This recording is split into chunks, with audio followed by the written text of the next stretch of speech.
Boa noite a todos. Obrigado, Jonatas. O Jonatas é membro da igreja do Abdrushim. O Abdo me falou que o único problema do Jonatas é que ele não consegue tocar todos os instrumentos ao mesmo tempo. Ele tem esse defeito.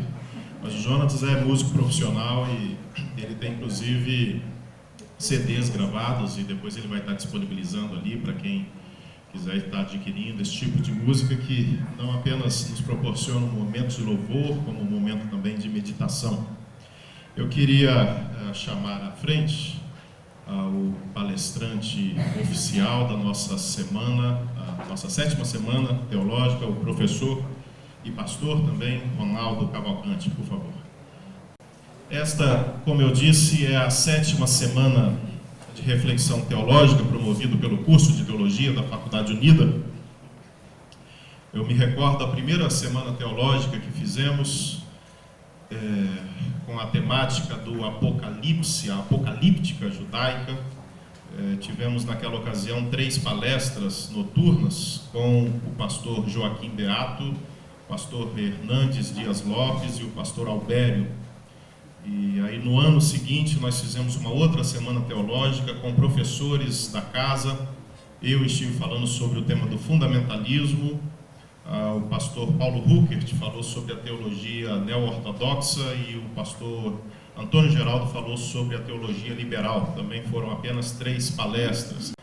No 4º ano, nós começamos a sofisticar um pouco mais e a investir um pouco mais nessas semanas de teologia. E aí convidamos para preletor, um professor já bastante conhecido da maioria de vocês, professor também lá da Universidade Mackenzie, o Ricardo Quadros Gouveia. Ele esteve falando sobre o tema do criacionismo e do evolucionismo, o diálogo, o possível diálogo entre a fé e a ciência. E dessa ocasião para frente nós filmamos todas as semanas teológicas. Então, se você não esteve a partir da semana com o professor Ricardo Gouveia, você pode assistir todas as palestras, elas lá na biblioteca, você pode pegar emprestado, você que é aluno, ou se você quiser adquirir, você solicita lá também uma cópia lá na recepção. Enfim, você tem a chance e vale muito a pena assistir todas as palestras. No ano seguinte nós tivemos o professor Gedeon Alencar, professor e diretor do Instituto Cristão de Estudos Contemporâneos lá em São Paulo, ISEC, ligado à igreja do pastor Ricardo Gondim. Ele esteve falando sobre protestantismo e cultura brasileira. No ano seguinte, tivemos o pastor Ricardo Gondim, ano passado, falando sobre o tema de Deus e a vida, eram reflexões acerca de Deus e a vida. E aí nós demos um passo a mais também, numa mudança de estrutura, tendo palestras não apenas à noite, mas palestras pela manhã também. E esse ano nós temos esse privilégio e a honra de termos conosco o professor Ronaldo, que também é conhecido de alguns de vocês, pois esteve conosco no ano passado numa programação chamada Teologia Antenada. Vocês já estão acostumados também. Esteve também dando aula numa das nossas turmas de convalidação, passou uma semana aqui conosco. O professor Ronaldo de Paula Cavalcante. Eu queria falar um pouco sobre a qualificação e a formação dele. Ele possui graduação em Teologia Pastoral pela Faculdade Teológica Batista de Brasília, formado em 1983. Fez o seu mestrado e o seu doutorado em Teologia Dogmática na Universidade Pontifícia de Salamanca, na Espanha. O mestrado em 92, o encerramento, e o doutorado encerrou em 98. Atualmente é professor da Universidade Presbiteriana Mackenzie, lotado na Faculdade de Filosofia do Centro de Ciências e Humanidades. Ele tem experiência na área de teologia, com ênfase na teologia dogmática, atuando principalmente nos seguintes temas: a teologia monástica e escolástica, a reforma protestante e cultura, reforma protestante e humanismo e história da espiritualidade cristã, filosofia política moderna e da educação. Ele é membro da Sociedade Brasileira para o Progresso da Ciência, é membro também do SOTER, que é a Sociedade de Teologia e Ciências da Religião, e membro da Fraternidade Teológica Latino-Americana. Em junho de 2009, finalizou o seu estágio de pós-doutoramento na Escola Superior de Teologia em São Leopoldo, Rio Grande do Sul, sob a supervisão do Dr. Rudolf von Zinner. O título da sua pesquisa, A Cidade e o Gueto, Prolegômenos a uma Teologia Pública Protestante face ao neofundamentalismo evangélico no Brasil. De fevereiro de 2010 a janeiro de 2011, ele já vem trabalhando e estará trabalhando durante esse período como pesquisador visitante na Escola Superior de Teologia de São Leopoldo, no Rio Grande do Sul, no Departamento de Pós-Graduação. Ele, além de vários artigos publicados em periódicos especializados na temática da teologia e das ciências da religião, ele é autor também de Espiritualidade Cristã na História, das origens até Santo Agostinho, um livro que faz parte de uma trilogia. Ele está terminando ainda esse ano o segundo volume, talvez ano que vem o terceiro volume, esse primeiro publicado pela Edições Paulinas. Esse livro, a editora Paulinas aqui de Vitória nos enviou uma caixa com alguns, aproveitando a presença do professor Ronaldo, e lá na recepção são livros enviados pela editora. A gente vai apenas repassar para aqueles que quiserem interesse, para depois enviar o dinheiro lá para a livraria, né? Para a livraria Editora Paulinas. E um livro mais recente, publicado pela Fonte Editorial, é o livro que surgiu como fruto exatamente da sua pesquisa de pós-doutoramento. O livro chama-se A Cidade e o Gueto, Introdução a uma Teologia Pública Protestante e o Desafio do Neofundamentalismo Evangélico no Brasil. Eu queria, antes de passar a palavra para ele, dizer para os irmãos e irmãs, nós somos todos aqui estudantes de teologia. E eu penso que seria para qualquer instituição de teologia no Brasil receber os preletores que nós estamos recebendo esse ano, não apenas o Ronaldo Cavalcante, mas também o nosso professor Júlio Zabatiero, que estará fazendo 2 palestras, e o padre José Comblan, que estará conosco na quinta-feira à tarde, das 3 às 17 horas. Aliás, na pasta que você tem aí, que você recebeu, você tem essa programação com todas as palestras, com todos os horários. Como estudantes de teologia, penso que nós não podemos e não devemos perder a chance, a oportunidade de participarmos o máximo possível dentro das nossas limitações. Eu sei que muita gente tem dificuldades em função do trabalho de vir durante o dia, mas podendo, não perca essa oportunidade, porque eu tenho certeza que é uma oportunidade de ouro e um privilégio e uma semana de teologia imperdível para todos nós. Nós teremos não apenas as palestras, mas teremos também devocionais, teremos também períodos de louvor. Acerca da vinda, antes ainda de passar a palavra, acerca da vinda do padre José Comblan, eu queria falar muito rapidamente acerca dele, né, aproveitando a presença de todos. O padre José Comblan, ele é belga, mora aqui na América Latina, já no Brasil, especificamente no Brasil. Ele alternou aí Brasil e Chile desde 1958, é um padre já com 87 anos de idade.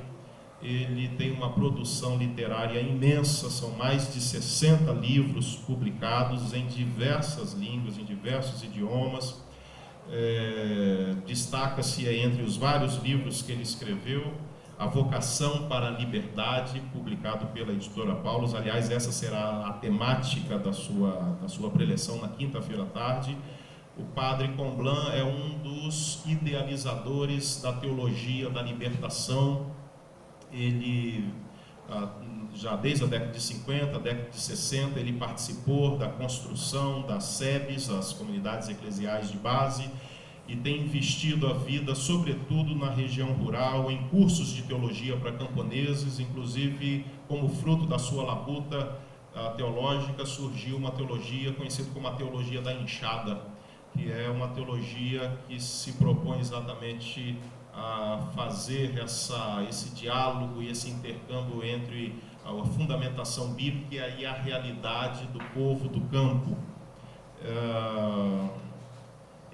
Na década de 70, em 72, o padre Comblan foi expulso do Brasil pela ditadura militar e foi para o Chile, sendo que chegando no Chile logo depois também eclode uma ditadura militar chilena, e lá ele consegue ainda resistir por 8 anos. Em 1980 ele é expulso do Chile, e aí circunstâncias que haviam mudado, ele consegue retornar para o Brasil em 1980, mas apenas com visto de turista. Então, ao longo de longos 6 anos, a cada 3 meses ele tinha que sair do Brasil e voltar para poder renovar o seu visto.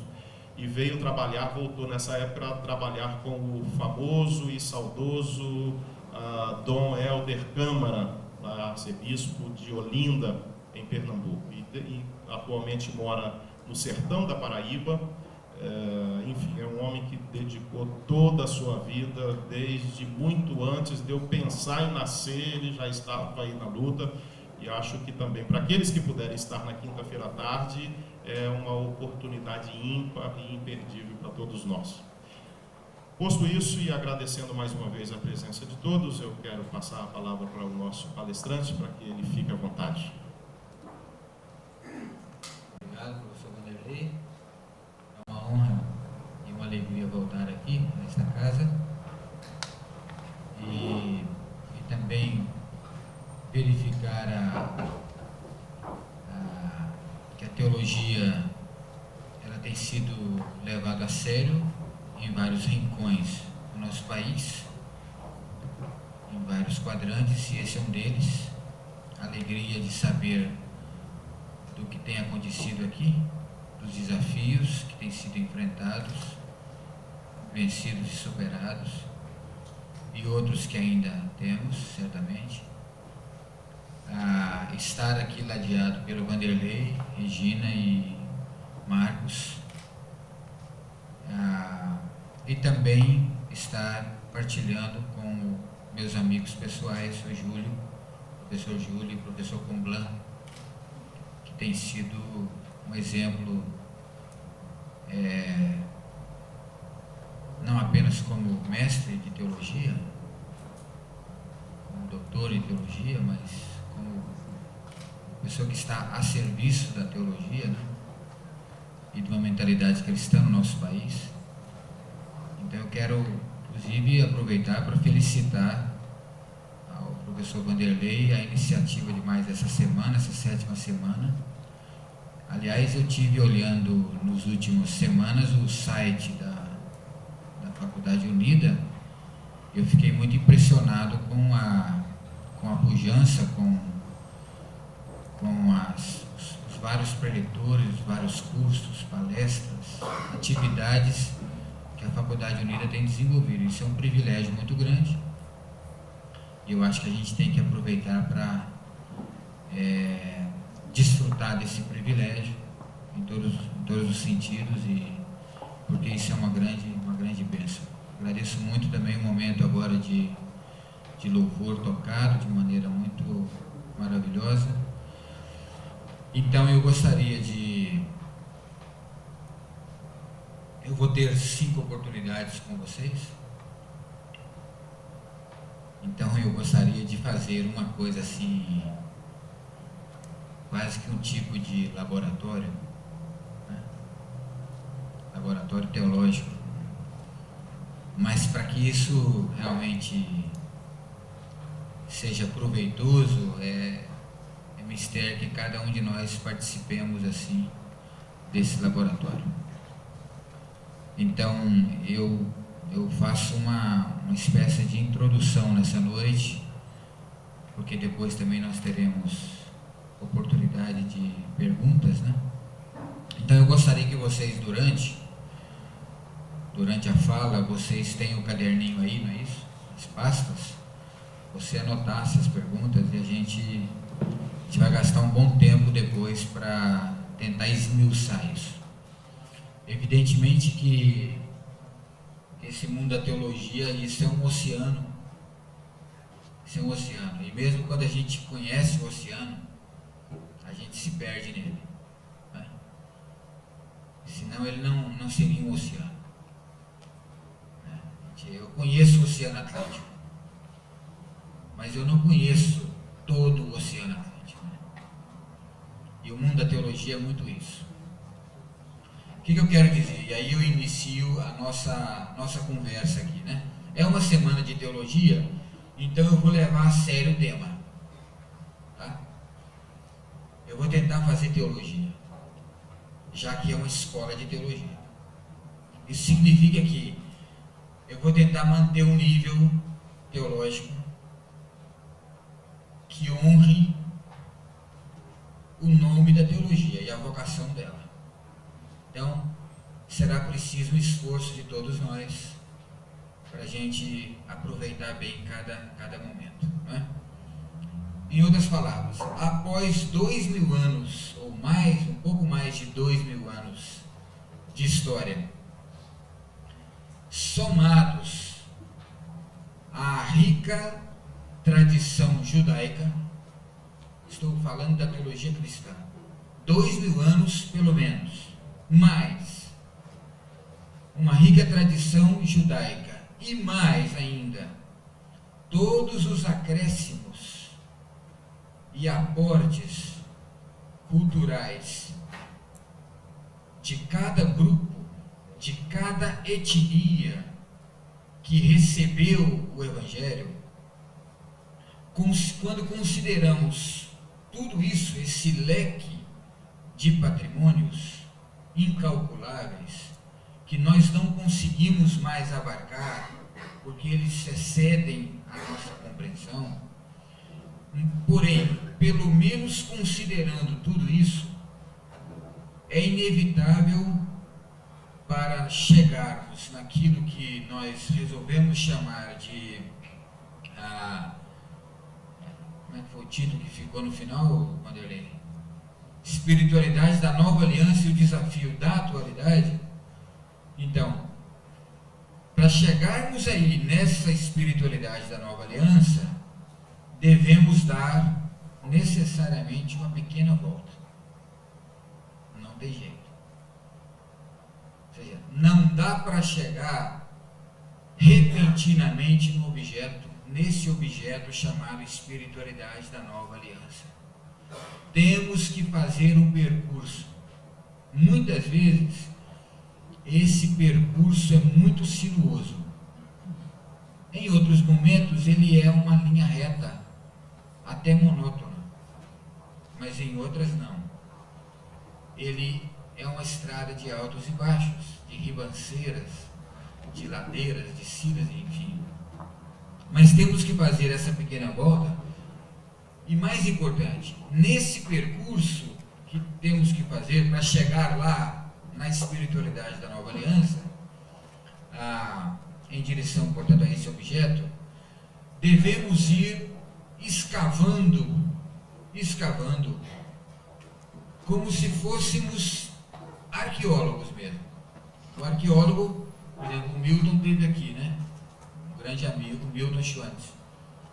Enquanto ele tinha a saúde de ir todos os anos para a Palestina, ele levava um grupo de pesquisadores e ele comandava pesquisas arqueológicas. O arqueólogo, ele descobre uma determinada construção ou uma pintura que seja, para chegar lá na primeira pintura ou no primeiro objeto, ele tem que tirar as camadas, né? Ele tem que limpar o objeto. Esse é o trabalho do arqueólogo, é um trabalho muito meticuloso. Eu acho que poderíamos aproveitar essa semana, já que não teremos as aulas normais, não é isso?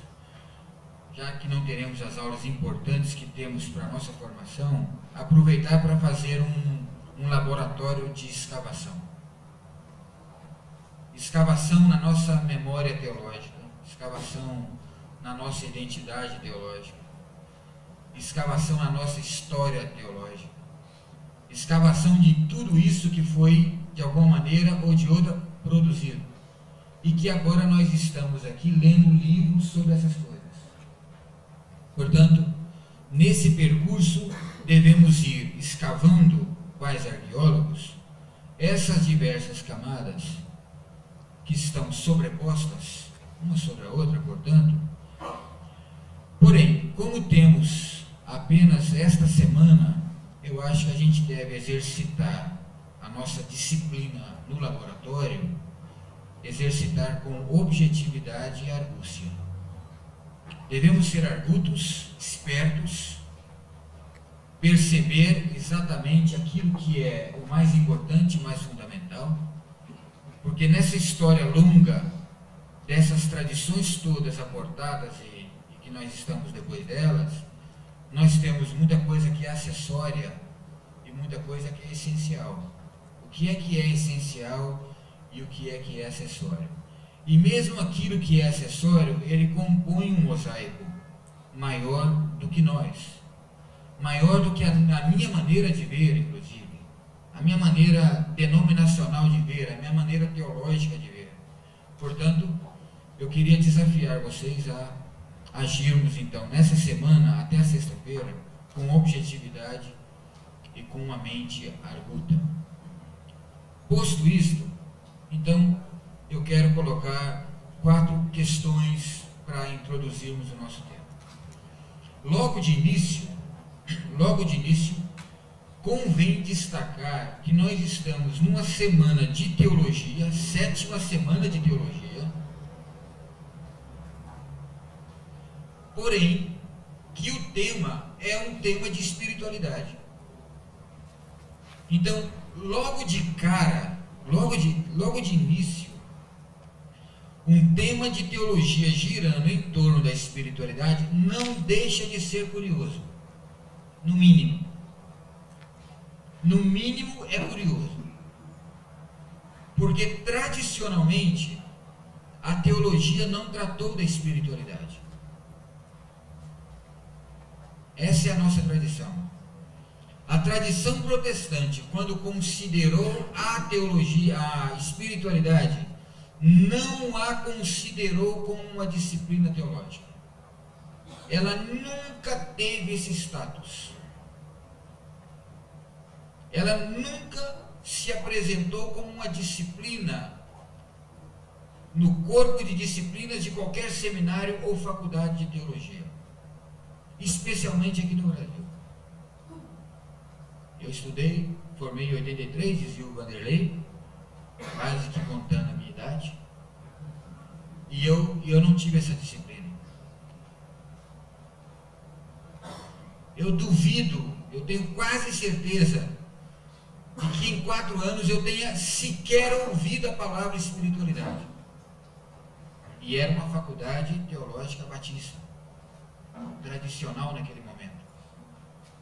E muitos presbiterianos, eu sou da igreja presbiteriana, fomos para lá, eu, Ricardo Barbosa, e vários outros, uma meia dúzia, fomos para lá fazer teologia. Mas não conhecíamos a ideia, e naquela época nem mesmo a palavra espiritualidade estava desenvolvida. Não discutimos essa coisa. Portanto, a ideia da espiritualidade nunca esteve contemplada como uma disciplina teológica. Isso aconteceu aqui no Brasil de 20, 25 anos para cá, apenas. E mesmo assim ainda não é uma disciplina teológica. Por quê? Por lhe faltar, tradicionalmente, o rigor intelectual e técnico da teologia. Espiritualidade não é teologia, vão dizer alguns, porque lhe falta o rigor técnico, o vocabulário técnico da teologia. Portanto, ela não pode ser considerada como tal. Apenas nos últimos decênios, como eu disse, vem sendo considerada como integrante do mundo da teologia, porém ainda com muitas dúvidas, se ela realmente pode ser.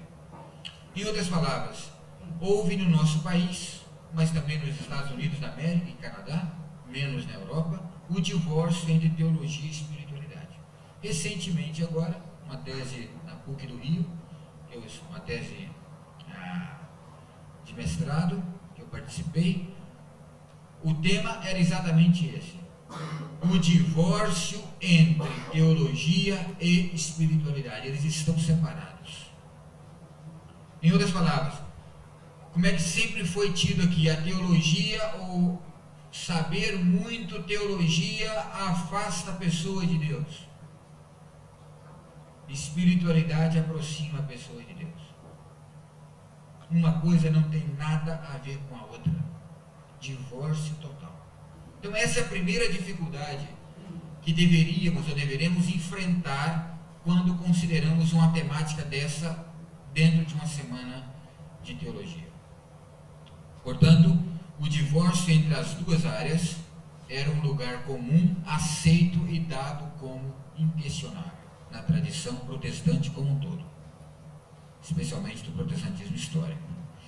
Segundo lugar, a superação desse impasse, especialmente no protestantismo, veio a partir de uma definição mínima de teologia. Como é que se começou a superar esse impasse? E começou-se no Brasil a discutir espiritualidade no âmbito da teologia, e não como algo espúrio, e não como algo ilegítimo. Isso começou a surgir entre nós a partir de uma definição mínima de teologia, que é a seguinte: a teologia não é uma fala sobre Deus. Teologia não é uma fala sobre Deus, mas uma fala sobre a fala de Deus. Teologia é uma fala, repito, sobre a fala de Deus. Quer dizer, existe, de fato, uma fala sobre Deus, que é considerada uma fala de Deus.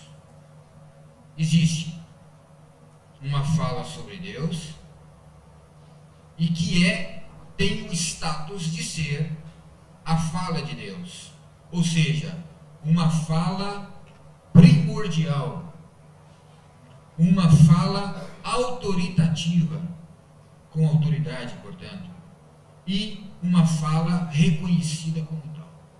Existe uma fala sobre Deus. Eu só estou dizendo que a teologia não é isso. A teologia não é esta fala sobre Deus.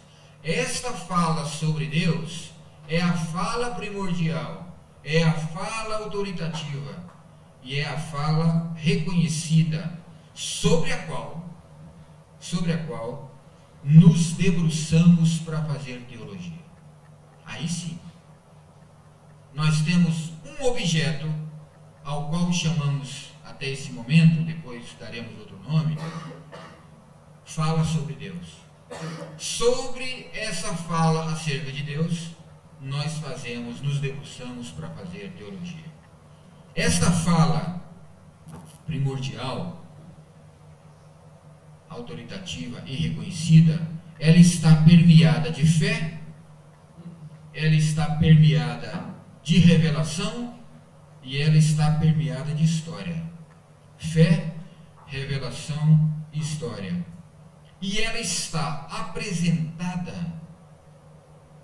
de forma bruta, como se fosse um diamante recém-tirado do seu casulo milenar.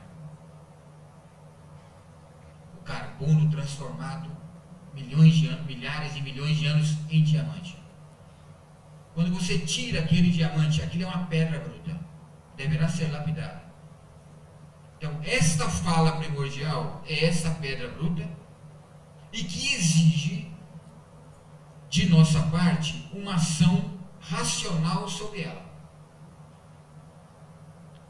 É como o ourives. Para fazer a joia, ele tem que trabalhar sobre a pedra bruta e tem que lapidar e aparar as arestas.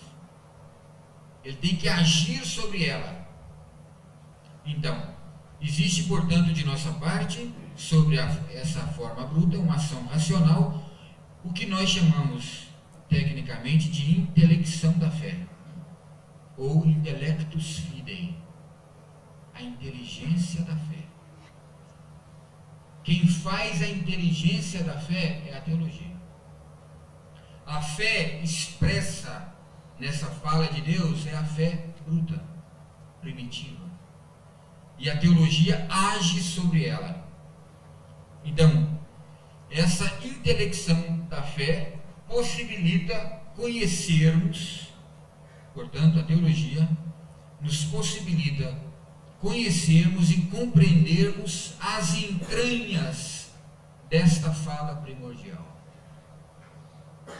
A intelecção da fé nos possibilita conhecermos suas estruturas mentais e possibilita mais ainda conhecermos as suas categorias culturais. O que é que está por trás da fala de Deus? O que é que está por trás dessa fala primordial sobre Deus? É nisto, sobre isto, que a teologia trabalha. No caso, eu estou falando, me referindo, evidentemente, sobre a teologia cristã. A teologia islâmica trabalhará sobre a fala de Alá, chamada Alcorão. A teologia hinduísta, budista, trabalhará sobre os textos sagrados, os Vedas e os Vedanta e tudo mais. Nós trabalhamos para produzir teologia sobre essa fala primordial que está escrita e que está aqui exposta, a Bíblia Sagrada. Mas antes de definir como Bíblia, já definimos como Escritura, evidentemente. Então, portanto, a teologia tem a vocação e a função de compreender suas entranhas, suas estruturas mentais, suas categorias culturais e os seus valores axiais. A teologia percebe quais são os valores que estão postos nesta fala primordial de Deus, ou sobre Deus. E pinça isso, destaca isso, ou seja, a teologia busca, portanto, os tesouros da fala de Deus. Aonde estão os tesouros da fala de Deus? A teologia, com a intelecção da fé, busca descobrir exatamente esses tesouros. Com isso, chegamos no terceiro ponto que eu acho que é fundamental para entendermos e para definirmos as coisas introdutoriamente. Nós sabemos, como estudantes de teologia, que esta fala de Deus primordial ficou conhecida como Escritura. Isso que chamamos de Escritura é a fala primordial de Deus, ou a primeira fala sobre Deus. Então, sobre essa Escritura, nós debruçamos para fazer a teologia. Portanto, a teologia como tal, ela faz o quê? Afinal de contas, ela reflexiona sobre a Escritura. Essa é a função da teologia. Então, ela é uma atitude daqui para lá. Vamos imaginar assim, nós temos esse objeto chamado Escritura aqui, e nós temos o sujeito aqui. Esse sujeito age sobre esse objeto, para entender esse objeto. Como é que se pode entender esse objeto em toda a sua complexidade? Porque se fosse assim, olha, vamos pensar, vamos fazer um contraponto, já que é um laboratório. Vamos fazer uma antítese aqui, tá? Vamos supor que esse objeto não tivesse complexidade alguma dentro dele. Como é que poderia ser isso? Só tem uma possibilidade. Se esse objeto tivesse caído assim, do jeito que nós o temos, obrigado, em português, né? Claro, o americano vai colocar o texto em inglês, é o texto sagrado, né? Eu digo isso porque uma vez eu sempre conto, eu já contei isso algumas vezes. Eu tive um amigo missionário batista norte-americano que trabalhava aqui no Brasil, e eu o conheci lá nos Estados Unidos. Ele voltou para os Estados Unidos para fazer aquele período que você volta para... O pessoal estava esquecendo de mandar as ofertas, né? Você tem que voltar para lembrar o povo. O povo de Deus tem muita amnésia, né? Você fala, primeiro, segundo mês, a coisa vai bem. Terceiro mês em diante, o missionário, coitado, pena, né? Para dar conta de... Então ele voltava para... E ele estava lá e ele foi pregar numa dessas igrejas para ajudar, para reforçar o sustento. Igreja Batista.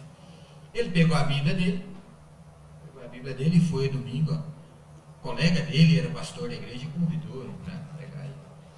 Ele levou, ele chama Frank Dearmore. Ele foi e ele chegou meia hora antes. O pastor o cumprimentou, mas olhou bem para ele e ele sentiu uma frieza assim do pastor da igreja, né? Ele não entendeu muito bem, porque eles eram amigos já de longa data, né? E aí caminharam mais um pouco, conversaram, aí o pastor teve a coragem de dizer para ele o seguinte: Frank, é uma honra ter você aqui, mas me permite olhar a tua Bíblia? Ele achou estranho e deu a Bíblia pro colega, né? O colega abriu a Bíblia. Frank, é o seguinte, ele abriu assim bem no começo, que tem a nossa aqui, a atualizada, a corrigida, né? Ele olhou essas coisas e falou assim: Frank, você prega nessa igreja, mas você não prega na nossa igreja com essa Bíblia tua. Aí ele não entendeu muito bem, mas como é que é isso? Não, você não está sabendo, você está fora do Brasil, dos Estados Unidos há vários anos, e houve uma decisão conciliar de que o texto canônico revelado por Deus não é esse, é outro, é esse aqui. E deu a Bíblia oficial da igreja para ele. E ele queria lá, né, levantar o ferro, então ele tinha que pregar, né? Então ele pegou a Bíblia do pastor e pregou. Ou seja, então no nosso meio, no meio cristão, tem essas complexidades. Então, como é que não seria complexo? Se esse texto aqui tivesse caído diretamente do céu, lá num bosque, sei lá onde, entre as árvores, e alguém achado o pacote pronto, diretamente de Deus, sem nenhuma interferência humana, de linguagem, de idioma, de sinônimos, de antônimos, de ênfase, de influência política, econômica, social, religiosa, inclusive, especialmente teológica, filosófica. Sem essas coisas todas, o texto não seria complexo e seria muito fácil de lidar com ele. É a palavra de Deus e ponto final. Mas não é exatamente assim. É a palavra de Deus, vírgula. Veiculada, a palavra de Deus veiculada pela instrumentalidade humana. Por João, por Pedro, por Paulo, por Moisés, por Elias, por todos esses e essas personalidades do Antigo e Novo Testamento. Portanto, em terceiro lugar, essa fala de Deus, que ficou conhecida como Escritura, ela exige, para ser entendida, uma ação do sujeito sobre o objeto. Ela é o objeto. E ela espera a nossa reflexão sobre ela. Portanto, a reflexão nossa sobre a Escritura como um único e singular objeto. Ou seja, todos nós aqui, sem medo de errar, nós temos o mesmo objeto, entre aspas, sobre o qual reflexionamos, sobre o qual refletimos. Mas se perguntarmos um determinado assunto dentro desse objeto que nós vamos refletir, nós temos inúmeras interpretações e posições diferentes. Como é que pode? Como é que pode eu ler o mesmo texto que um colega meu metodista, que um colega meu batista, que um colega meu pentecostal ou neopentecostal, e nós chegarmos a conclusões distintas de um mesmo texto? Ou seja, nós estamos olhando para o mesmo objeto, porém, estamos olhando para o mesmo objeto de pontos de vistas diferentes e distintos, não é isso?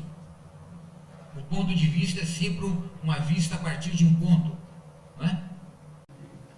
nós temos um único e singular objeto que deve ser investigado, e ele o é a partir de contextos diferentes e plurais. Por isso temos a pluralidade entre nós. Temos um único objeto a partir do qual construímos a nossa teologia, mas a nossa teologia é muito nossa, é muito particular, é muito a minha visão, diferente da visão do outro. Então, agimos de maneiras plurais sobre o único objeto. Cada investigador, então, é um teólogo, especialmente aqueles que fazem teologia, devem ser teólogos. Cada investigador, teólogo, fala sempre do seu locus particular. A partir da própria leitura que fazemos, qualquer leitura que façamos, já é uma interpretação distinta.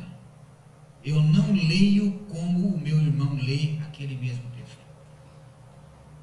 Eu não consigo ler como ele. Ou seja, eu posso repetir as palavras que ele repete naquele mesmo versículo, mas aquilo entra aqui dentro de uma maneira distinta do que entra nele. Porque a história de vida dele é uma, a minha história de vida é outra. Nós fazemos interpretações e hermenêuticas díspares a partir do momento que lemos o mesmo texto. O ato de ler é um ato hermenêutico. O ato de ler é um ato interpretativo. E a partir disso, claro, aquilo que fazemos depois da leitura, muito mais ainda específico do meu locus particular. Daí a existência de várias teologias. Daí a existência de várias falas. Nós temos muitas falas aqui nesta sala hoje. Nós temos inúmeras falas. Isso é uma riqueza, eu considero. Aquilo que muita gente considera como sendo a nossa maldição, a existência de denominações, pode ser o espectro rico da maneira como a fé se manifestou. Por exemplo, no nosso país. Pode ser exatamente o revés do que é a maldição. Pode ser a grande bênção. Pode ser transformada em maldição em algum momento? Pode. A partir do momento que a minha visão, que eu queira que a minha visão seja a visão absoluta. A partir do momento que a minha visão particular se torna a visão absoluta sobre um texto bíblico, aí sim se instalou um tipo de maldição. A riqueza é exatamente o pluralismo. O pluralismo não é a maldição dentro da pós-modernidade. Isso é uma bobagem muito grande. Isso é uma bobagem muito grande. A pós-modernidade, com pluralismo, relativismo, narcisismo, é a grande oportunidade que temos. É a grande oportunidade para o Evangelho. Não é uma maldição, não é um entrave ao Evangelho. É uma oportunidade que se dá. É uma repetição, mutatis mutandis, sim, guardando as devidas proporções. É uma repetição do que aconteceu entre o século I e o século II da era cristã. No século I, a igreja estava presa no judaísmo. Só se tinha uma visão. É uma visão monolítica. É uma visão doméstica da fé. Todo mundo sabia o que dizia as coisas. Você citava Isaías, todo mundo sabia quem era Isaías. Você citava Javé, todo mundo sabia o que significava isso. Você citava alguma prática, alguma coisa assim da antiga aliança, do Antigo Testamento, todo mundo sabia. Mas quando essa igreja saiu de Jerusalém, da maneira como saiu, o Atos vai falar sobre isso, né? Depois da destruição, lá no ano 70, já não está narrado ali. Pelo menos, apenas uma profecia que Jesus disse da destruição do templo.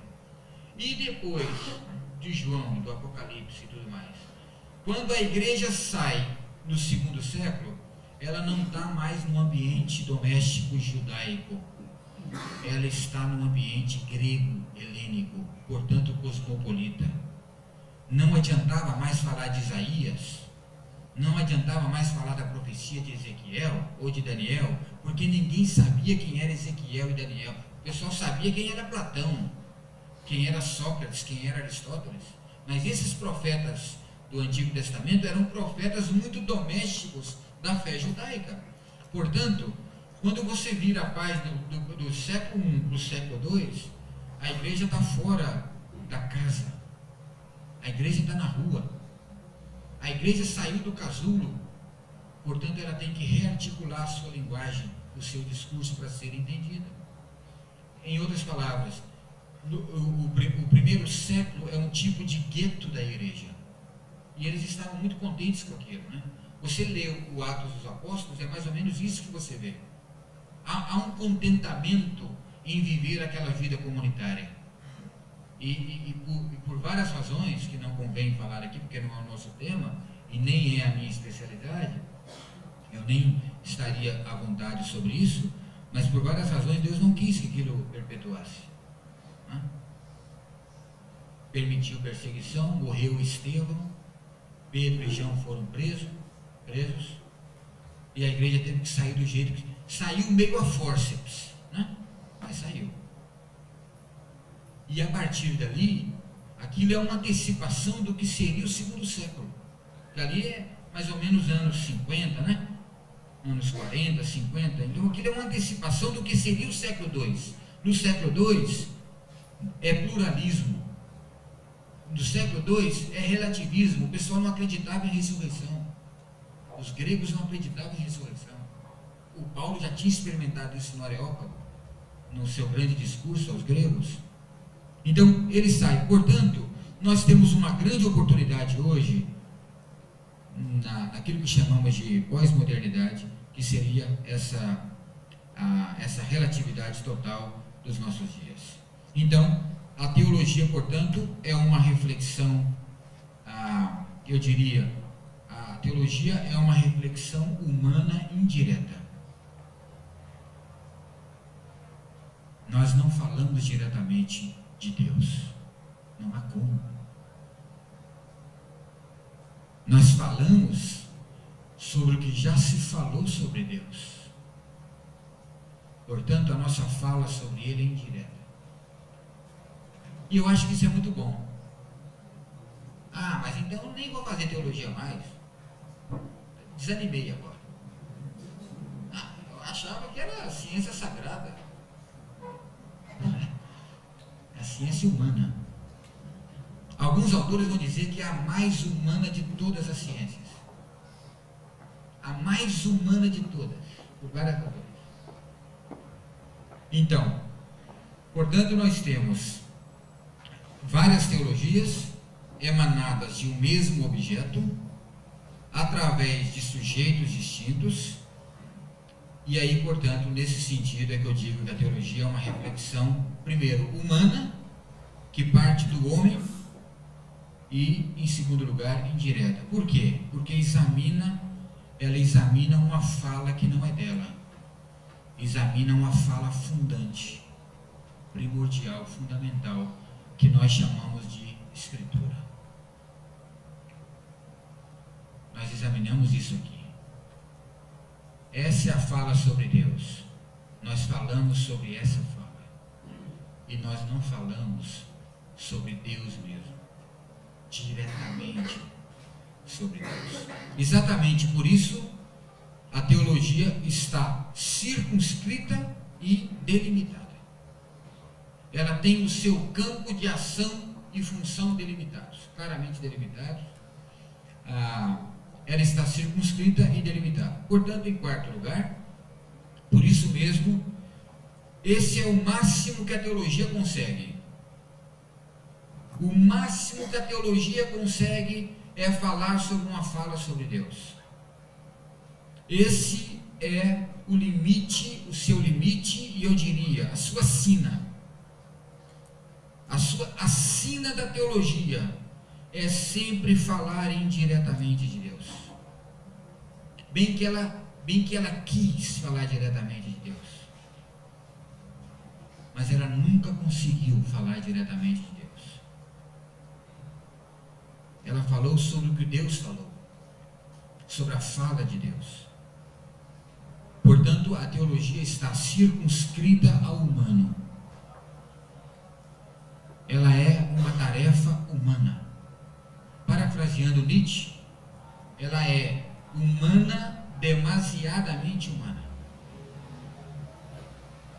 Absolutamente humana. O seu objeto último, que é Deus, continua sendo o objeto último. Por melhor que ela expresse coisas sobre Deus, por mais competente que ela seja, por mais rigorosa que ela seja, ela continua falando indiretamente de Deus. E Deus continua sendo o seu objeto último, portanto, inacessível. Não há teologia, por melhor que seja, que consiga falar diretamente de Deus. Não há, não existe. Deus lhe continua inacessível. Ele, Deus, continua sendo aquilo que chamamos tecnicamente o seu objeto abscôndidos.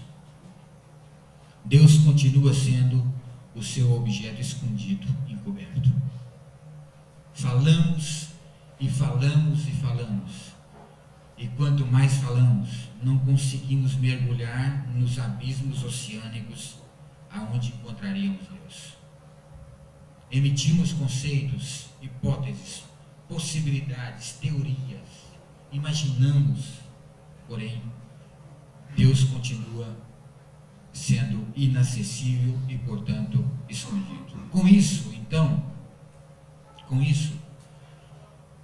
devemos entender que poderemos juntos identificar alguns elementos que eu considero essenciais para que a teologia se constitua de fato numa atividade não apenas e unicamente intelectual, cerebral, fisiológica, vamos dizer, de obrigatória transpiração, porque essa é uma primeira coisa que é importante na teologia. Para fazer teologia, tem que transpirar muito. Ou seja, tem que bater a cabeça muito sobre conceitos e ideias. Estamos, como eu disse no começo, estamos 4.000 anos depois, somados judaísmo e cristianismo. Acúmulo de tradições teológicas não poderia ser um caminho fácil. Portanto, a teologia exige transpiração, quer dizer, leituras que você acorda no outro dia com o livro na cara, porque não deu conta, ou seja, aqueles livros que você não sai do primeiro parágrafo, que você não consegue passar para o segundo capítulo, e lutar com isso. Se estamos fazendo teologia, façamos teologia. Porém, a teologia não é só isso. A teologia não é só transpiração, né? Mesmo que seja indireta acerca de Deus, ela tem um algo mais. Então, a teologia tem que ser, primeiramente, inspirativa. Essa palavra já foi citada aqui essa noite. A teologia tem que ser uma dedicação a Deus, eu diria, uma dedicação doxológica, ou seja, aquela ideia de doxologia como uma forma de louvor, uma forma de adoração, do grego doxa, e que nas escrituras aparece nas celebrações mais antigas da igreja e no final das orações, nas quais se agradece ao Pai pelo Filho na unidade do Espírito Santo. A teologia tem que ser uma dedicação, além de inspiração, ela tem que ser uma dedicação doxológica, quer dizer, uma teologia que seja, antes de tudo, uma como dizemos tecnicamente, uma anáfora. Uma anáfora. O ato litúrgico e eucarístico de consagração, de anamnese e comunhão com Deus Trino. Teologia tem que ser anafórica. Teologia tem que significar uma comunhão com Ele, com Deus, que dá sentido a tudo isso que fazemos. Portanto, teologia tem que ser um ato de oferecimento e dedicação da tarefa teológica àquele que é o seu objeto anterior e sublime. Deus é o nosso objeto anterior e sublime, ao qual só temos acesso indiretamente. Não obstante, devemos dedicar a Ele, anaforicamente, aquilo que fazemos. Ou seja, nós não queremos dedicar alguma coisa a Deus que seja uma coisa mal feita. Eu não gostaria, e tenho temor, de que nos meus galardões, ou falta deles, me seja imputado a teologia mal feita que eu ofereci para Deus. Não se oferece qualquer sacrifício a Deus. Se oferece um sacrifício imaculado. Se oferece um sacrifício. Vamos fazer a metáfora disso. Vamos fazer a analogia com o sacrifício que está presente no Antigo Testamento, na Antiga Aliança.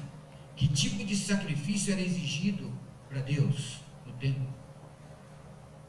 Fazer teologia transpirativa ou inspirativa é um tipo de sacrifício que fazemos, que lutamos com o objeto, para entender o objeto e dedicar isso a Deus. Não é Paulo que nos ensina que tudo que vamos fazer, devemos fazer para a glória de Deus Pai? Tudo que fizermos, seja em palavra, seja em ação, a teologia não pode estar fora disso. A teologia não pode estar excluída desse todo. Tudo que fizermos, não pode. Nos enganamos a nós mesmos se fizermos uma teologia meia boca, vamos dizer. Teologia meia boca é a que afasta a pessoa de Deus. Teologia meia boca afasta. Se tem uma coisa que afasta a pessoa de Deus, é uma teologia mal feita. Essa sim afasta.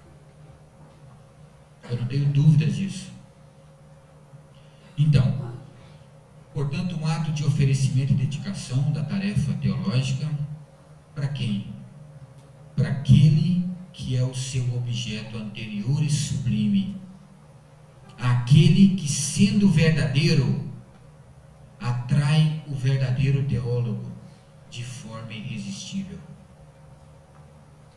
Não por coação. Deus não nos atrai por coação, mas Ele nos atrai, quando fazemos boa teologia, Ele nos atrai por fascínio. Há uma diferença substancial entre coação e fascinação. Estar coagido por Deus é estar ainda na velha aliança, obrigado, impelido por obrigação. Estar fascinado por Deus é ter descoberto a pérola de grande valor que me impulsiona, que me leva, que me conduz a fazer uma boa teologia. Então, nesse mistério, eu sempre penso naquilo que um teólogo medieval chamado Anselmo de Cantuária, ele afirmou: o fulcro sobre o qual está posto o labor teológico. Aí o Anselmo foi explicar assim: o que é a teologia? Ele disse o seguinte, que era uma oração no meio da teologia dele. Ele estava fazendo teologia e filosofia misturada. E lá dentro, no meio, ele orou.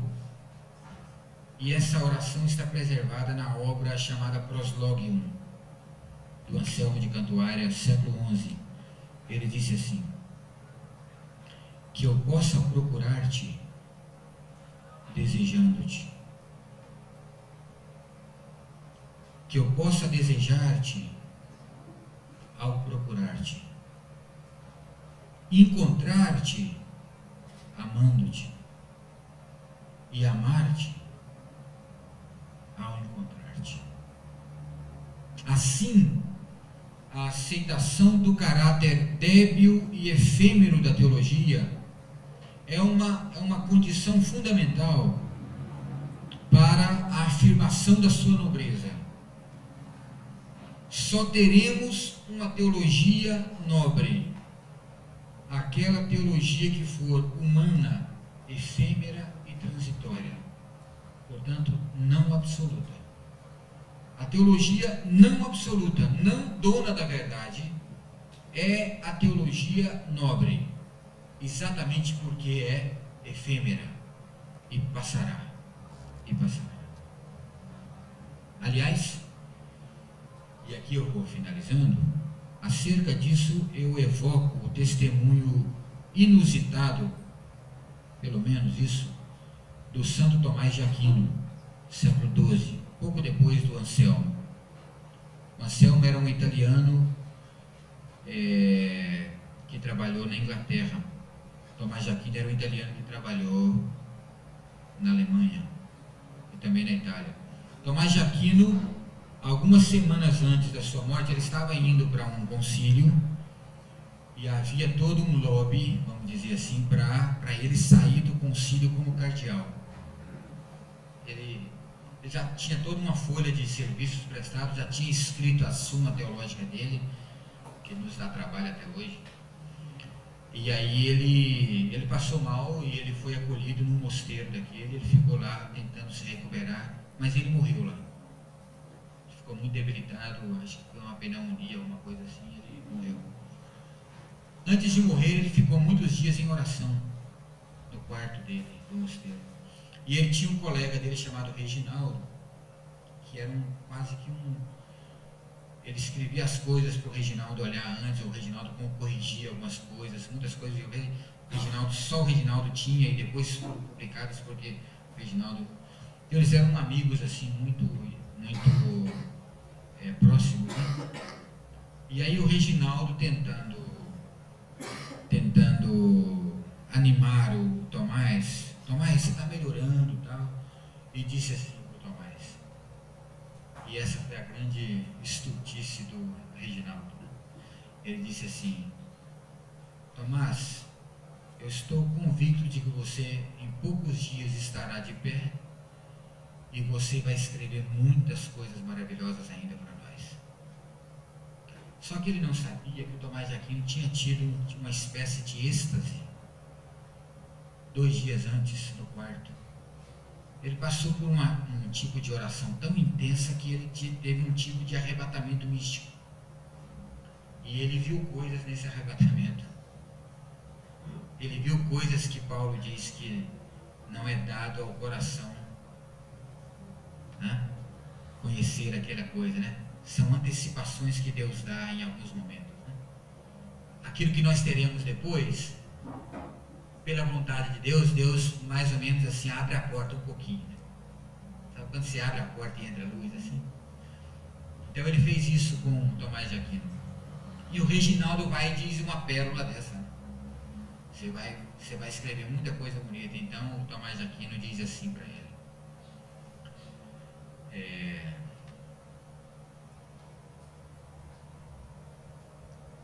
não posso escrever mais, Reginaldo. Eu vi coisas hoje comparadas às quais os meus escritos não são mais do que palha. Aí o Reginaldo ficou muito absurdo, muito sobressaltado com aquilo, e ele disse assim: mas calma, Reginaldo. Aí vem a ideia do gênio, a questão genial, né? Mas calma, Reginaldo, a palha é muito importante. Durante um tempo, a palha protege o grão. Depois, você esfrega e sopra a palha, e fica o grão. O grão é o Evangelho, o grão é a Escritura, e a palha a teologia. Aí eu fiquei pensando, caramba, se a teologia do Tomás de Aquino é palha, você já faz, precisa ser muito esperto para a gente saber o que a gente está fazendo. O caráter efêmero da teologia é palha que o vento dispersa. Enquanto o vento do Espírito não dispersar, ela protege o grão, ela protege o Evangelho. Igualmente, e aí eu finalizo, recordamos o teólogo protestante da Basileia, na Suíça, portanto chamado Karl Barth, em um dos seus muitos pronunciamentos assim que eu considero lapidares. Ele disse assim, e eu citei isso aí, talvez até nesse livro, não sei se nesse ou no outro, mas nesse livro eu acho que eu citei pelo menos parte desse texto. Ele disse assim, entre todas as ciências, a teologia é a mais bela. Aí você fica contente, né? Legal, eu estou fazendo. Acertei no meu curso. A que mais profundamente mexe no coração e na cabeça. A que mais se aproxima da realidade humana. E que proporciona a mais clara visão da verdade procurada por todas as ciências. A verdade procurada por todas as ciências está de uma maneira privilegiada na teologia, diz o Barth. Mas aí ele põe uma reticência assim. E aí ele vem. Pobres teólogos. E pobres épocas da teologia, que porventura ainda não o perceberam. Mas entre todas as ciências, a teologia também é a mais difícil e perigosa. Aquela que mais facilmente leva ao desespero, ou, o que é quase pior, a petulância, a arrogância. Aquela que dentre todas as ciências é a mais esvoaçante, ou se não, a mais esclerosada. Pode acabar virando essa teologia, pode acabar virando a pior caricatura de si mesmo. Muito bem, por hoje é só.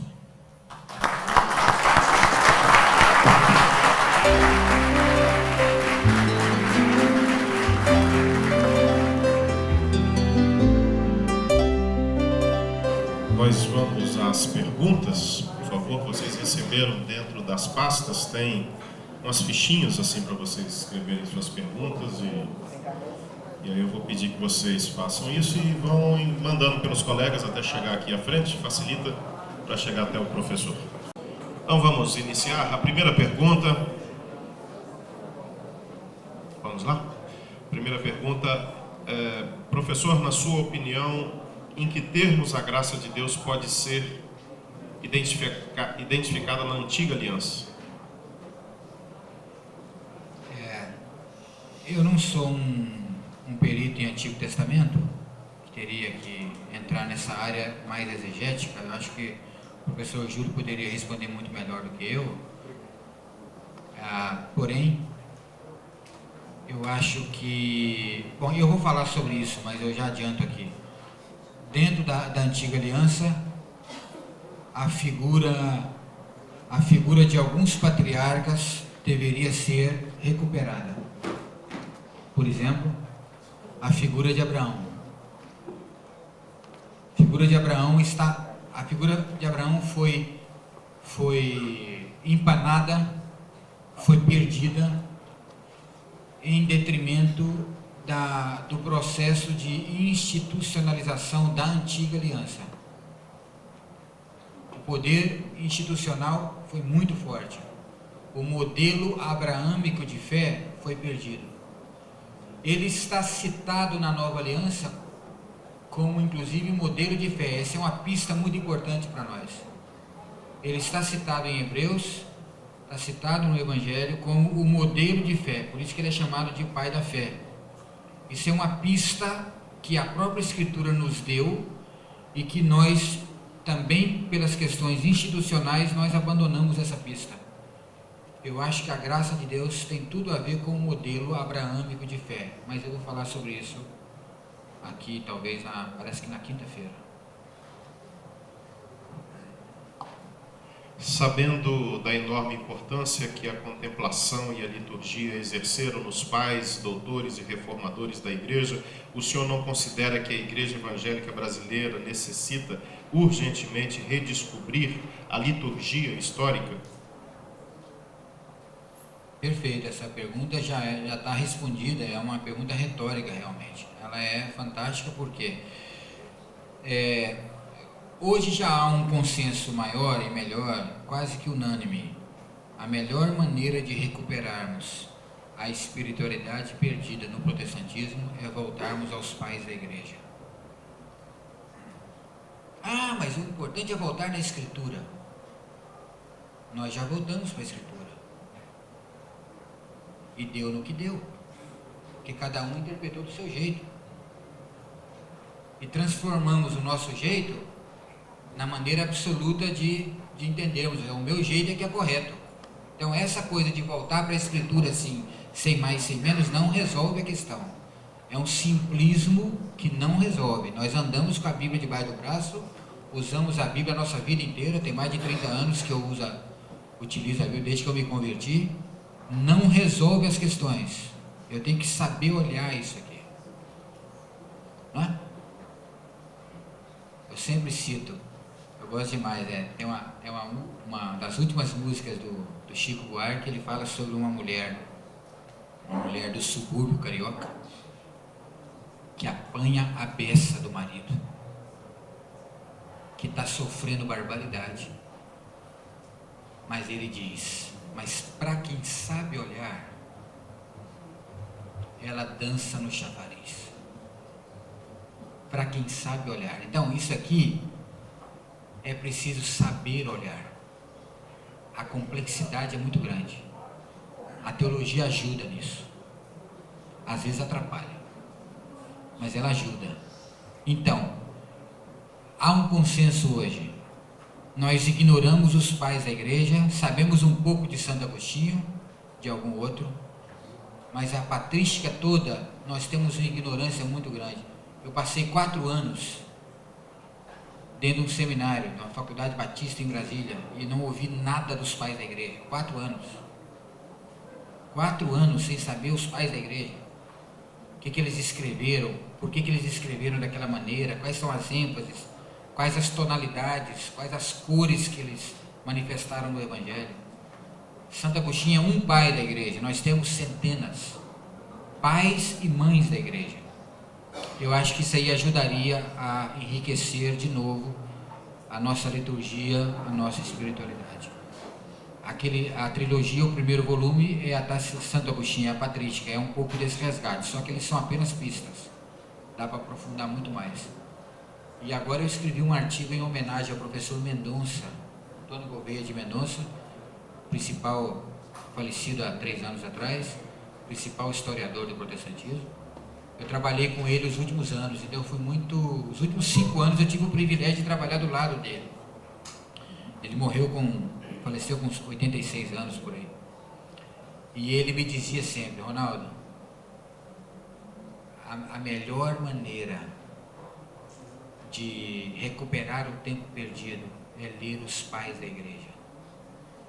E aí nessa coletânea chamada Sagrado Selvagem, que saiu pela Fonte Editorial, eu escrevi um artigo em homenagem a ele, falando sobre os pais da Igreja, recuperando Santo Agostinho, Boécio e outros, né, que eu acho que são importantes para a gente corrigir esse erro histórico nosso. Você disse que interpretamos a Bíblia de acordo com nossa visão ou momento. Onde entra a revelação do Espírito Santo? Exatamente no momento mesmo. No momento que a gente lê. No momento que a gente lê. Só que o Espírito Santo, ele não nos toma no sentido de tirar as nossas faculdades mentais, a nossa identidade, a nossa formação toda. Ele se utiliza daquilo que é a nossa própria história. Você lê um texto da Escritura, de Paulo, por exemplo, e você consegue discernir se aquele texto é de Paulo pelo estilo, pela maneira como está escrita aquela escritura paulina, não é? Então o que é isso? O Espírito Santo usou Paulo? Evidentemente que usou, e conservou nessa utilização os próprios atributos intelectuais, morais, judaicos do apóstolo Paulo. Mas eu considero que ele se utiliza da maneira como nós somos, porque ele nos fez assim, nos constituiu assim. A história do Ronaldo, a história do Vanderlei, a história do João, da Maria, a nossa história é essa história que o Espírito usa para nos dar a interpretação, a correta interpretação. O professor mencionou que apenas podemos falar a respeito de uma fala de Deus. Até que ponto nosso relacionamento com Deus, através do seu Espírito, nos permite ter uma ideia de Deus e talvez falar sobre Ele diretamente? O exemplo que eu dei de Tomás de Aquino foi um exemplo assim, programático, até porque eu vou voltar a ele, né? Eu acredito realmente que Deus nos dá essas experiências, vamos dizer assim, né? E a história da igreja nos é mestra, da Escritura e da igreja nos é mestra em nos falar sobre isso, acerca disso. Porém, eu considero essas coisas como concessões que Deus nos dá. É assim que eu vejo. Há uma diferença entre uma concessão e uma regra. Aliás, o problema que a gente faz, que é um problema muito grave, é quando a gente transforma aquilo que é concessão numa regra geral. Esse é o problema. Aquilo serviu para mim, aquilo serviu para o Tomás de Aquino, muito bem, mas não serviu para o Reginaldo, né? Que era o colega do Tomás de Aquino. Agora, que Deus nos dá essas antecipações, dá, que eu sempre, como eu falei antes, a gente faz a teologia da fresta, né? A gente abre um pouco, Deus abre um pouco a porta do outro lado e antecipa algumas coisas, mas sempre são o que? Aperitivos. Um aperitivo não é o jantar. Às vezes não sei se vocês conhecem comida árabe. A comida árabe tem um monte de aperitivos que são maravilhosos. Quem não conhece a comida árabe come tanto aperitivo que aí o anfitrião diz: agora vai vir a comida quente. O cara está passando mal já. O cara está passando mal. Ele não vai aguentar o cheiro do jantar. Ele tem que sair, né? Ele não dá conta daquilo. Uma coisa é o aperitivo, outra coisa é o jantar. Essas experiências legítimas são aperitivos que Deus nos dá. Antecipações, visões antecipadas do que será, mas nunca regras. E eu nunca posso fazer dessas visões antecipadas regras. Por quê? Porque elas são furtivas, elas são efêmeras. A visão da transfiguração, lembra? Pedro queria ficar. A gente está careca de saber disso. Pedro queria ficar, mas não podia ficar, porque aquilo não era o cotidiano. Aquilo foi uma concessão que Deus deu para Pedro, Tiago e João, Moisés e Elias, naquela reunião maravilhosa. Aquela reunião não poderia continuar lá embaixo do monte. A realidade era outra. Agora, a concessão é legítima? É, mas ela não é o permanente da vida. Permanente está na Escritura, regra de fé e prática. A Escritura que nós devemos saber olhar, bem lida, bem interpretada, com inteligência, com uma boa teologia, evidentemente. Como abordar a espiritualidade no âmbito acadêmico, se ela muito está na experiência pessoal? Aí que está. Como nós nos ausentamos da espiritualidade cristã como um todo, porque o que aconteceu foi o seguinte: essa espiritualidade é católica, eu não quero saber disso. Nós fizemos a opção, né? O protestantismo fez a opção. A fonte da minha espiritualidade é a Bíblia. A Bíblia está no centro da minha vida. tudo que não era isso aí, estava um pouco fora, foi riscado do mapa. Houve o quê? Um empobrecimento da nossa espiritualidade, né? Porque nós não sabemos ler bem a Bíblia. Se ela é a única fonte de espiritualidade e nós não sabemos ler bem, o produto final foi muito ruim, foi muito pobre. A liturgia nossa, por exemplo, é paupérrima hoje. Nós não entendemos que Deus possa falar numa liturgia, porque a nossa liturgia é pobre. E aí não tem sentido mesmo. Você vai para ficar, aliás, você vai numa igreja, naquilo que a gente chama de liturgia, que não é, a gente vai para perder a bênção, na verdade, né? A gente fica com raiva, né? Você fica mal-humorado, né? Às vezes eu vou eu assisto um negócio daquele, eu fico mal-humorado, né? Eu não consigo mais, eu fico, que tempo que eu perdi, ou seja, que coisa desconectada, ou seja, uma coisa não tem nada a ver com a outra, ou seja, você atira em todos os lados, né? Numa hora e meia de culto, 2 horas de culto, você atira em todos os lados, uma coisa não tem nada a ver com a outra. Então isso não é liturgia. A liturgia é uma sequência inteligente que culmina vamos dizer assim, numa praça da apoteose, né? Você chega na apoteose, a liturgia te leva para um momento culminante, e não o contrário. Então, mas do jeito que a gente faz, não dá certo mesmo. Você vai logo para a dispersão, né? Em vez da apoteose. Então não dá certo. Então, a maneira seria entrar de novo nesse patrimônio que eu citei no começo da minha primeira fala, e tentar descobrir o que nós ignoramos durante séculos. Séculos nós ignoramos. Tesouros que nós simplesmente jogamos como se fosse a água suja do neném. Jogamos fora. E aí nos vimos totalmente pobres em relação a como louvar e adorar a Deus.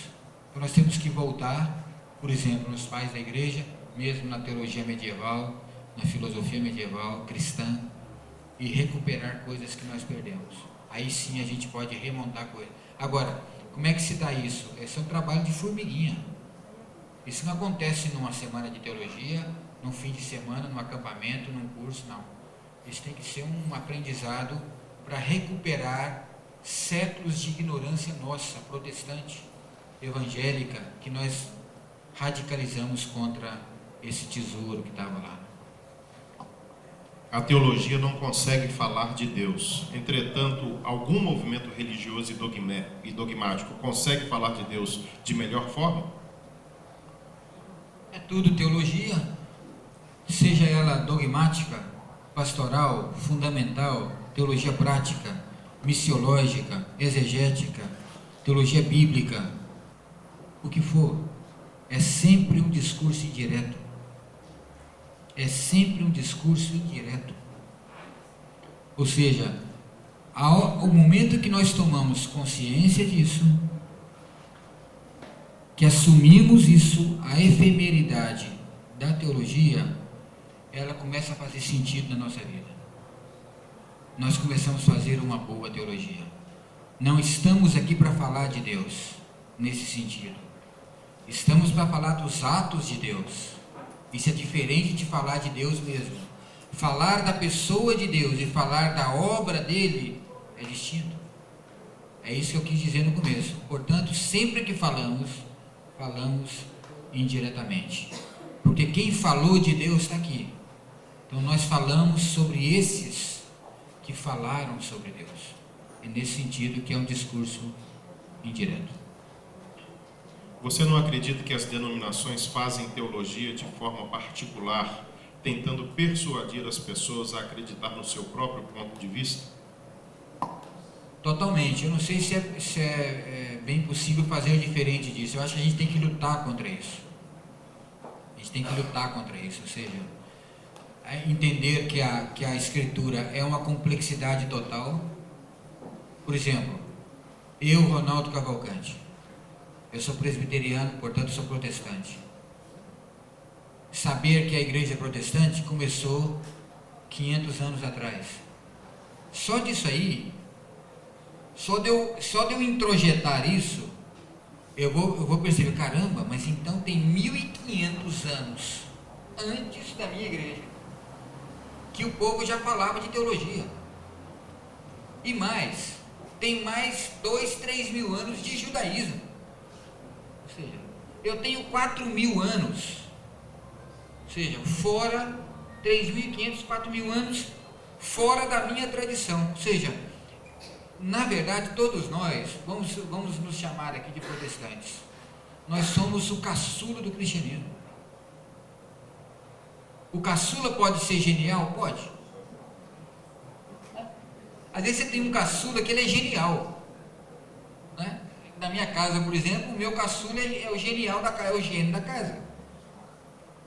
Mas ele nasceu depois. Por melhor que ele seja, ele nasceu depois do primogênito e do outro. Nós somos o caçula do cristianismo. Ou seja, a teologia, o estudo da teologia, nos faz abrir a visão, os horizontes, para descobrir. Os horizontes protestantes são os menores do cristianismo. Nós temos um horizonte muito maior, uma latitude muito maior para explorar. Nós temos que sair da nossa tradição, né? Então, apenas isso aí ajudaria muito a compreendermos essa riqueza. Mas sem dúvida que a visão é muito particular que cada um tem da sua denominação, e é uma visão equivocada. Mas uma visão dessa da espiritualidade nos abriria muito a mente. Professor, se a teologia não fala sobre Deus, e aqueles que falam de Deus sem teologia? Eu acho esses os melhores, viu? Eu tô com uma hipótese agora, que eu desenvolvi ela, quando foi aquele congresso lá, de música brasileira lá em Arujá, quando foi aquilo? 2009. Tem um movimento lá em São Paulo. Vocês conhecem aquele grupo chamado Jovens da Verdade? Alguém já ouviu falar? O Jaziel, aquele pessoal, ele tem um movimento de música chamado Nossa Música Brasileira. É um negócio assim impressionante. Eles tentam resgatar, igual tipo no Som do Céu lá da música em Belo Horizonte, né? Da MPC, né? Eles tentam resgatar uma musicalidade cristã boa, né? Porque tem muita coisa, tem muita tranqueira aí, não tem, no mercado? Tem muita coisa estranha aí, não tem? Então eles tentam recuperar isso. Aí eu não sou músico, né? Eu gosto demais de ouvir música, mas eu tenho uma limitação assim total, rapaz. Eu não consigo nem entrar certo na hora do... Acaba o refrão, vem a segunda estrofe, eu não consigo entrar, então eu fico muito frustrado. Então, para compensar essa frustração de não tocar violão, de não saber cantar em coral, porque quando eu converti, eu participava de tudo. Você converte, você fica aquele fogo, tem um coral 2 da tarde, domingo, aí eu tava lá, né? Mas eu desafinava, aí o pessoal, com jeitinho, pedia Ronaldo. Tem umas coisas maravilhosas na igreja para você fazer, mas eu tinha uma professora chamada Elizabeth Borges, a amiga da Mira, da minha esposa, que ela me falava isso de todo jeito. Não, você joga tão bem futebol. Mas eu não dava conta, eu queria participar de tudo, mas era uma tragédia, né? Tá falando, né, sobre isso? Eu queria a pergunta, né? Eu esqueci. Da nova música brasileira. Tá bom. A nossa música brasileira, aí eles me chamaram para fazer devocional. Eu falei, caramba, né? Vou fazer um devocional, né? Então eu comecei como eu estou estudando muito sobre música popular brasileira, eu estou escrevendo um livro junto com um colega meu da área de letras lá do Rio. A gente está fazendo um livro a 4 mãos sobre o sagrado, né? A religiosidade ou o sagrado na música popular brasileira, tentar fazer esse resgate, e a gente tem descoberto algumas coisas interessantes. Mas aí eu estou enfronhado com essa coisa, e aí ele me chamou. Aí eu preparei uma devocional, que era o texto do Eclesiastes, né? Aquele texto do Eclesiastes que Deus colocou a eternidade no nosso coração. Aí eu fiz uma pergunta assim para o auditório, que é umas 200 pessoas. Como é que a gente pode expressar a eternidade que Deus colocou no nosso coração. Como é que o ser humano pode expressar isso, né? Porque o texto é claro, né? Deus colocou em nós a eternidade nos corações. Aí eu disse o seguinte: eu que quisera que a teologia pudesse expressar isso, porque como eu sou teólogo, eu tinha que puxar a sardinha para minha brasa. Mas depois desse percurso todo da história da teologia, eu cheguei à conclusão de que a teologia não é capaz disso mais. Infelizmente, a teologia não é capaz a teologia brasileira, eu estou falando, a não ser que ela passe por um tratamento de choque, que aconteça algo, o tipo de um milagre mesmo, e ela refaça as suas fontes, os seus fundamentos e tudo mais. Bom, essa é outra questão. Então, como é que Deus, por exemplo, no Brasil, expressaria a eternidade nos corações? Aí eu fiz um desafio para o pessoal, porque a maioria que estava lá eram bandas do Brasil inteiro, grupos musicais, e os principais músicos evangélicos brasileiros, ou pelo menos a grande parte deles. E a minha hipótese, que eu estou testando ela agora, é que a música pode fazer isso. A música pode fazer isso. Só que nós optamos também, por várias razões, aí eu não entendo o que aconteceu tecnicamente na música evangélica brasileira. Aconteceu uns negócios aí, né? Houve um empobrecimento da nossa poesia, da nossa letra. Claro, salvo as exceções, estou generalizando, mas eles mesmos, que eram seminários, eles mesmos que são quem promove isso aí no Brasil, eles estavam convictos disso. A nossa música empobreceu.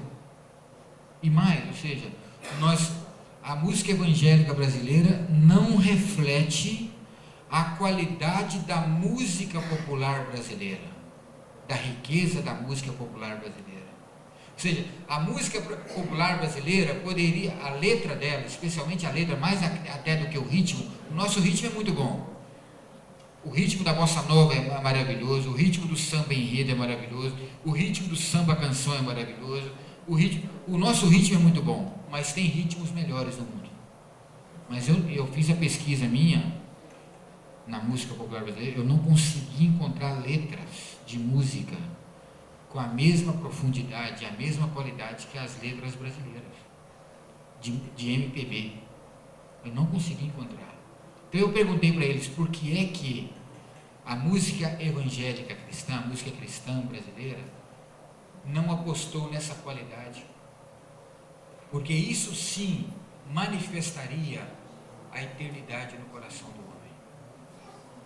E a gente tem que buscar, então eu estou buscando esses sinais, já que a música evangélica brasileira não tem manifestado, surpreendentemente eu estou descobrindo na música popular brasileira sinais do reino de Deus,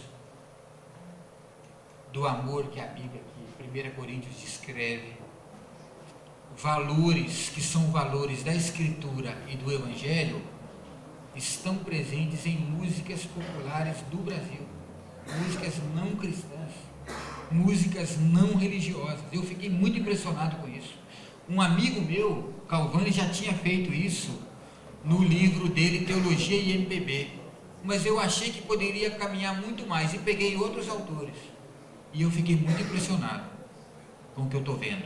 Estou muito impressionado.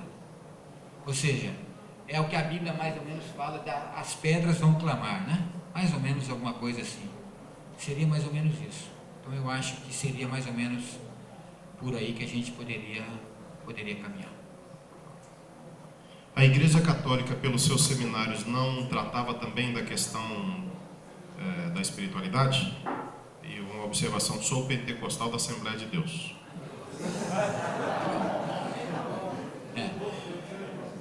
O patrimônio da espiritualidade, basicamente, o patrimônio da espiritualidade cristã, basicamente ficou restrita nos âmbitos católicos ou ortodoxos. ou da igreja copta, a igreja egípcia, ou da igreja armênia, ou da igreja maronita. A igreja protestante, por várias razões, fez um corte nisso.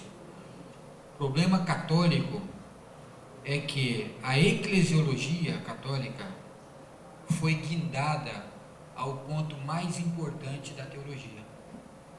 A teologia católica é uma teologia eclesiológica, ou seja, o centro da teologia católica é a eclesiologia, é a instituição. Fazendo isso, o catolicismo medieval, especialmente, incorreu no mesmo erro do judaísmo.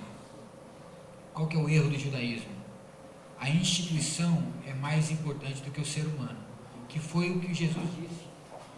O nosso mestre disse para os fariseus no seu momento: o sábado foi feito por causa do homem, o homem por conta do sábado. Então, esse problema institucional é o problema que roubou a cena, inclusive da espiritualidade, dentro do catolicismo. Agora, o patrimônio ficou lá.